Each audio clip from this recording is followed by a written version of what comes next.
Salam dan bahagia Ibu dan Bapak Guru.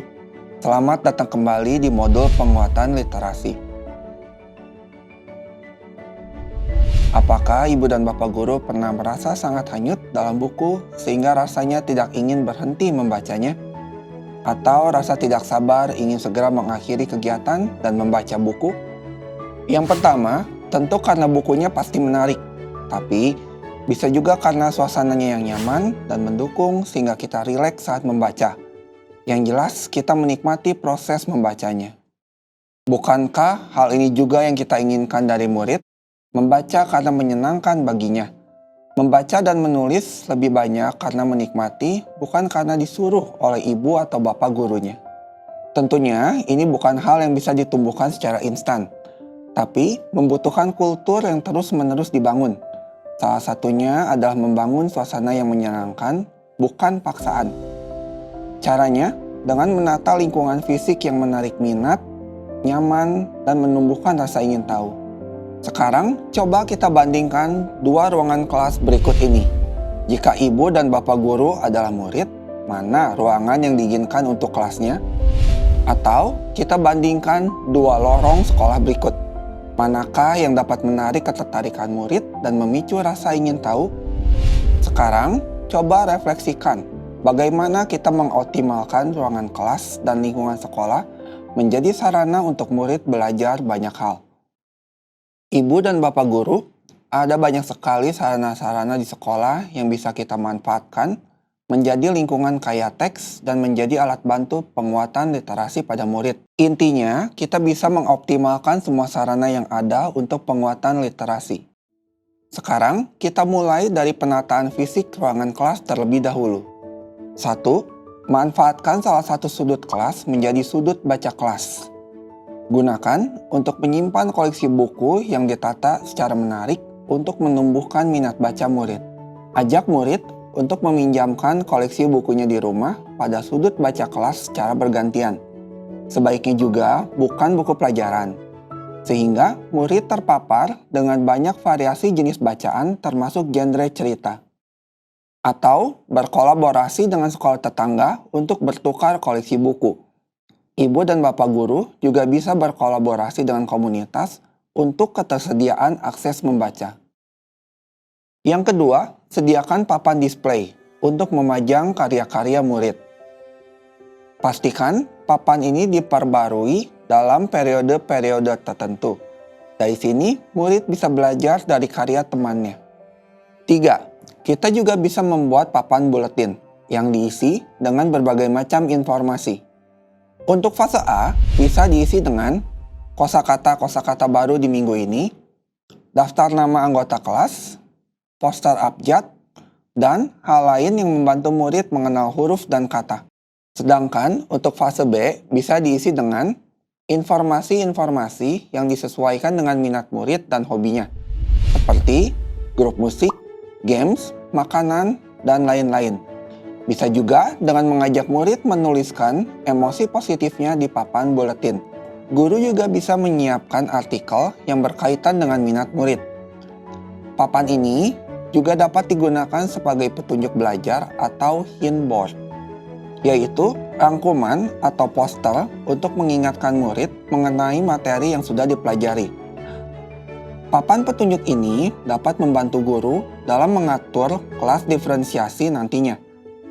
Murid yang mampu diarahkan untuk belajar mandiri dari papan petunjuk, sehingga memberikan waktu pada guru untuk intervensi ke murid yang membutuhkan. 4. Selanjutnya, menata kelas dengan membuat pohon buku yang berisi daftar buku yang dibaca murid dan guru, ditempelkan dalam kertas berbentuk lembar daun atau bunga. Pada fase A, dapat diisi dengan buku-buku yang guru bacakan. Lembar daun hanya diisi judul, penulis, dan ilustrator. Pada fase B, murid menulis sendiri informasinya ditambah dengan hal yang mereka sukai dari buku tersebut. Sedangkan pada fase C, murid bisa juga menuliskan hal baru yang mereka pelajari dari buku ini. Ada juga penataan lainnya yang berkaitan dengan informasi kelas. Ide-ide penataan tersebut akan menjadikan lingkungan kelas kita yang kaya akan teks. dan bisa menumbuhkan budaya membaca tanpa paksaan. Namun, bisa saja ada murid yang mudah teralihkan fokusnya dengan rangsangan visual yang terlalu banyak.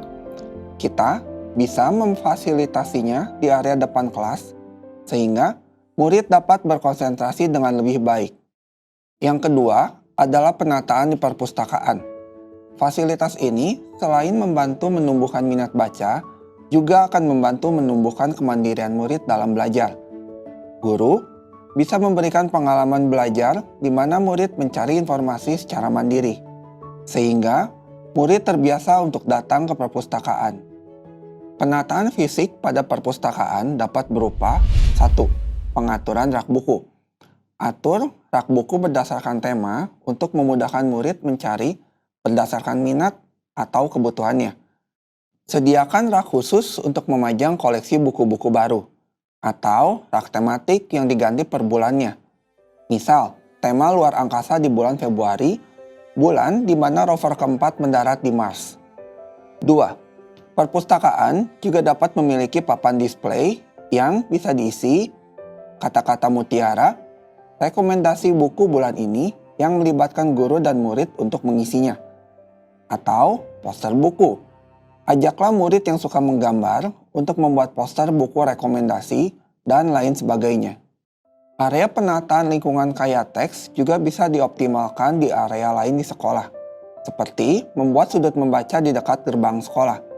Murid yang sedang menunggu dijemput oleh orang tuanya dapat menunggu sambil membaca buku. Menyenangkan bukan?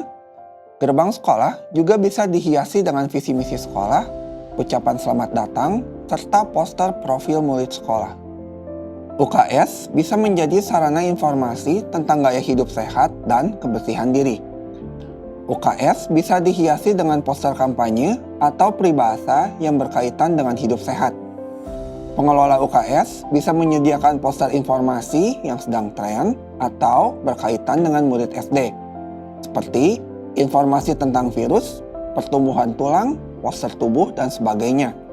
Begitu juga dengan kantin sekolah. Hiasi kantin dengan kampanye-kampanye piring gizi, kebersihan makanan, etika makan, dan lain sebagainya. Kampanye ini juga perlu didukung dengan program kantin sehat dari sekolah untuk menyelaraskan kampanye pada poster dan kondisi nyata yang dilihat murid. Taman atau kebun sekolah bisa menjadi perpustakaan hidup bagi murid. Berikan label jenis tanaman untuk menambah pengetahuan mereka. Lorong sekolah yang kosong dapat diisi dengan papan pengumuman yang memuat kegiatan-kegiatan sekolah, informasi lomba, prestasi, dan lain sebagainya. Bahkan, dinding-dinding pada lorong dapat dimanfaatkan sebagai sarana informasi yang menarik. Kampanye atau himbauan juga bisa tersebar di berbagai tempat di sekolah. Menata lingkungan fisik kaya teks di sekolah merupakan ide tanpa batas. Setiap area bisa dimanfaatkan untuk mendukung budaya literasi, bahkan anak tangga sekalipun. Penataan fisik ini tentunya perlu terintegrasi dengan aktivitas literasinya. Jika tidak, maka hanya menjadi sekedar pajangan. Padahal tujuan penataan fisik ini adalah untuk menghadirkan lingkungan yang nyaman dan mendukung budaya literasi.